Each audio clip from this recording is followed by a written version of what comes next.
فرمایا کہ کیا تم نہیں جانتے کہ سلام کرنا، ہجرت کرنا اور حج کرنا، جو شخص سلام کرتا ہے، ہجرت کرتا ہے اور حج کرتا ہے، اللہ تعالیٰ اس کی زندگی کے کبیرہ اور صغیرہ گناہ معاف فرماتا ہے۔ جو شخص حج کی نیت سے گھر سے نکلتا ہے اور رستے میں وہ مر جاتا ہے، اللہ تعالیٰ قیامت کے دن تک اس کے لیے حج کے برابر ثواب دیتے رہتے ہیں۔ رسول اللہ صلی اللہ علیہ وآلہ وسلم نے فرمایا کہ اگر نیک اولاد اپنے والدین کو محبت کی نگاہ سے ایک دفعہ دیکھتی ہے تو اللہ تعالیٰ اس کے لیے محبوب حج کے برابر ثواب دیتے ہیں۔ تو کسی نے پوچھا کہ یا رسول اللہ صلی اللہ علیہ وآلہ وسلم کہ اگر کوئی شخص ایک دن میں اپنے والدین کو 100 دفعہ دیکھتا ہے تو اس کے بارے میں کیا ہے؟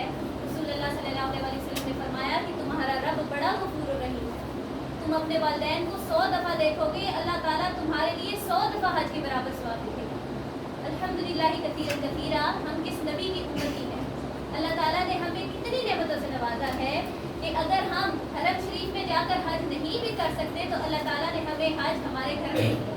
اللہ تعالیٰ جن کے والدین اس دنیا سے چلے گئے ان سب کو جنت الفردوس میں اعلیٰ مقام عطا فرمائے، اور جن کے والدین حیات ہیں اللہ تعالیٰ ان کا سایہ ہمارے سروں پر ہمیشہ سلامت رکھے۔ جیسا کہ آپ سب جانتے ہیں کہ ماہ ذی الحج کا مہینہ شروع ہو چکا ہے، ماہ رمضان تو نہیں لیکن ماہ ذی الحج کے روزے رکھنے کا کتنا ثواب ہے۔ رسول اللہ صلی اللہ علیہ وسلم فرماتے ہیں کہ جو عشرۃ ذی الحجہ یعنی عشرۃ ذی الحجہ کہتے ہیں ماہ رمضان، ماہ حج کے 10 دن پہلے، ان 10 دنوں کے اندر جو شخص روزہ رکھتا ہے اس شخص کی زندگی کے 10 سال کے گناہ معاف کر دیتے ہیں۔ جو شخص ایک روز کا روزہ رکھتا ہے، ایک دن کا روزہ رکھتا ہے، اللہ تعالیٰ اس کی زندگی کے 1 سال کے گناہ معاف کر دیتے ہیں۔ آج ہم نے حج کیا، اللہ تعالیٰ ہماری اس محنت کو، کاوش کو اپنی بارگاہ میں قبول کریں۔ آج ہم دیکھتے ہیں، ہم آپ کو ڈیٹیل سے بھی بتاتے ہیں، ہم نے پریکٹیکل کر کے بھی دیکھا کہ جب ہم حج کے لیے جاتے ہیں تو ہم کیا کرتے ہیں۔ سب سے پہلے آتا ہے میقات۔ میقات کس کو کہتے ہیں؟